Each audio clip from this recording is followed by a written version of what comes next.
UAE में company setup करने का और उसके उसके मतलब क्या बेनिफिट्स हैं और क्या समय लगता है, कुछ उसके बारे में बताइए डिटेल में। सबसे पहले ये देखते हैं कि हमें यूएई में कंपनी सेटअप क्यों करनी है। जी।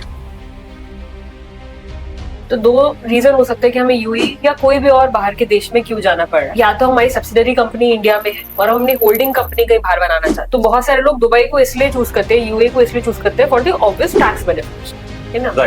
तो इसलिए लोग चाहते हैं कि हम यूएई में जाके अपनी कंपनी होल्डिंग कंपनी बनाएं, वहां पे वहां से इंपोर्ट कर ले बाकी कंट्री से और वो वहां से इंडिया में भेजे समझ। exactly. एक होल्डिंग कंपनी की तरह लोग यूएई को यूज करना चाहते हैं द कंपनी। अब हमें दुबई में सबसे मेन चीज याद रखनी है कि दुबई में दो तरीके के जोन होते हैं, एक होता है मेनलैंड और एक होता है फ्री जोन। मुझे आपकी टीम के बारे में बताइए, क्या स्ट्रेंथ है हमारी यूएई और इंडिया की टीम को लेकर के, किस तरह के एक्सपर्ट्स हैं आपके पास। जी। पहले अगर हम बात करें कि हमारी टीम स्ट्रेंथ है हम कैसे करते हैं, तो इंडिया में हमारे पास करीब 80 लोगों की टीम है, जहाँ पे हमारे पास professionals in the type of chartered accountants, lawyers और कंपनी सेक्रेटरी सारे हैं। तो दुबई में भी हमारे पास अराउंड 15 लोगों की टीम है और अगेन एम यही रहता है कि हम तीनों सेक्टर्स में कर पाए, चाहे वो कंप्लायंस हो, लॉ हो और फाइनेंस हो।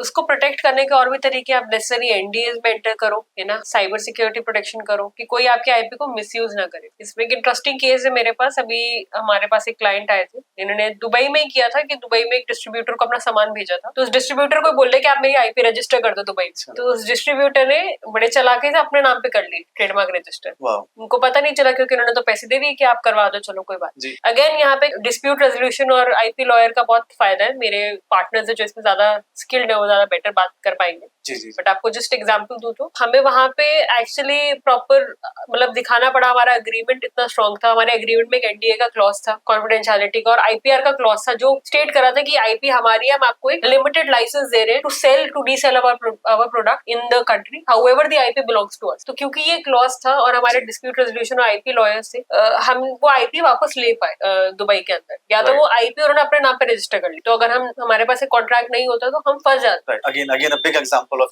राइट कंसल्टिंग और राइट एग्रीमेंट के बारे में जो हम पहले ही बात कर रहे थे। जी जी जी, बिल्कुल, धन्यवाद। आगे हम कुछ क्विक टिप्स पे बात कर लेते हैं कि 3 चीजें आपके हिसाब से फॉरेन कंपनी रजिस्टर करने के पहले जो प्रिकॉशन लेने चाहिए वो, और 2 लीगल मिथ्स जो इंपोर्टर एक्सपोर्टर्स के बीच में है उसके बारे में, और एक पावरफुल क्लॉज जो लगता है आपको कि हर एक्सपोर्टर के कॉन्ट्रैक्ट में, अगेन मैं फिर कॉन्ट्रैक्ट की बात कर रहा हूँ, हर एक्सपोर्टर के कॉन्ट्रैक्ट में होना ही चाहिए। तो ये इन पे कुछ आप बताइए इसके बारे में।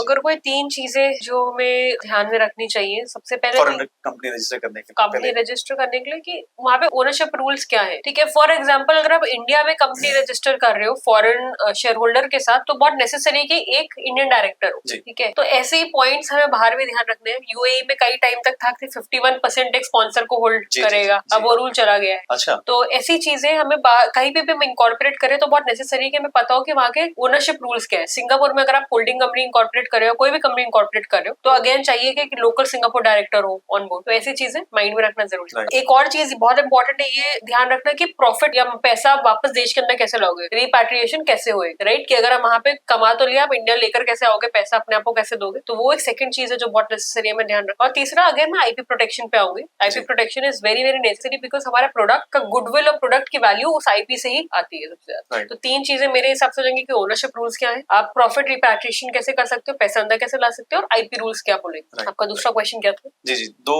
बिगेस्ट लीगल मिथ जो लोगों में है एक्सपोर्टर इंपोर्ट में। आई थिंक सबसे ज्यादा बड़ा मिथ तो ये कि सबको लगता है कि आईसी कोड मिल गया तो आप शुरू कर सकते हैं। ऐसा नहीं है। आईसी कोड शुरुआत जरूर है, फर्स्ट स्टेप है, बट उसके बाद सेकंड थर्ड स्टेप भी है। रेलेवेंट कॉन्ट्रैक्ट्स बनाना है, प्रॉपर लीगल स्ट्रक्चर बनाना, वो सब चीजें भी इक्वली इंपॉर्टेंट है। बिल्कुल, आई एग्री। लोगों में बिल्कुल ये एक मिथ है कि बस आईसी कोड मिलते हैं आप एक्सपोर्टर इंपोर्टर बन गए, पर ऐसा नहीं है। लोग फंसे हैं, नए लोग जब मार्केट में एंटर करते हैं तो पुराने जो लोग मार्केट मैनिपुलेट कर रहे हैं, जो पुराने एक्सपोर्टर इंपोर्टर बैठे हैं, वो कहीं ना कहीं कोशिश करते हैं अपनी चीजों को होल्ड रखने की, मार्केट को मैनिपुलेट करने की, प्राइस को मैनिपुलेट करने की, और उन सब से बचने के लिए, इन सब स्कैम्स और इन सब धोखाधड़ी से बचने के लिए ऑफ कोर्स आपको एक लीगल नेटवर्क, एक लीगल सपोर्ट तो चाहिए। लास्ट था कि एक पावरफुल क्लॉज जो एक एक्सपोर्टर के कॉन्ट्रैक्ट में होना ही चाहिए। मैं डिस्प्यूट रेजोल्यूशन बोलना चाहूँ बिकॉज 2 कंट्रीज का मामला है, 2 कंट्रीज का कॉन्ट्रैक्ट होता है, तो आई थिंक डिस्प्यूट रेजोल्यूशन का क्लॉज सबसे ज्यादा इंपॉर्टेंट होता है। एंड मेरे हिसाब से, या जैसे हम हम यहाँ पे स्ट्रक्चरिंग करते हैं, हम हमेशा कोशिश करते हैं कि डिस्प्यूट रेजोल्यूशन एक न्यूट्रल वेन्यू पे हो, आर्बिट्रेशन हो। सो डिस्प्यूट रेजोल्यूशन क्लॉज सबसे ज्यादा इंपॉर्टेंट मेरे हिसाब से होता है। थोड़ा सा इसको थोड़ा सा लेमैन लैंग्वेज में समझा दीजिए। मैं सो डिस्प्यूट रेजोल्यूशन हो गया कि आप और मैं समझ रहे हैं जी। अगेन मेरे आई थिंक मेरे पार्टनर इस पे बेटर बात कर पाएंगे, बट अगर सिंपल एक वो बताएं कि जब कोई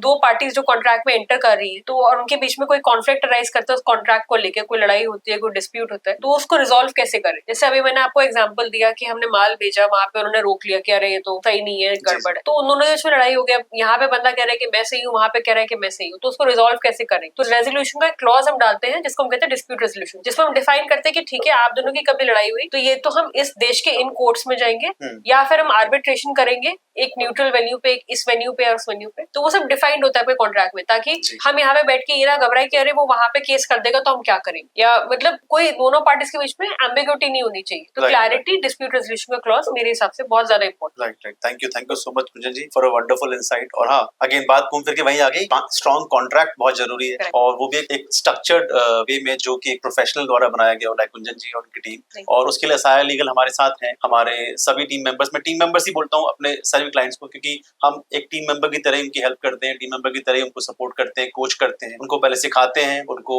राइट नेटवर्क, राइट प्लेटफॉर्म देते हैं, और उसके बाद कोर्स उनकी ग्रोथ में भी उनके साथ रहते हैं। तो ये जो हमारा प्रोग्राम है 3 days training and 3 months consultancy, ये इसी पे बेस्ड है कुंजन जी, जिसका साया लीगल भी बहुत इंपॉर्टेंट पार्ट है हमारे इनिशिएटिव का। तो so thank you so much Kunjan ji for joining us today.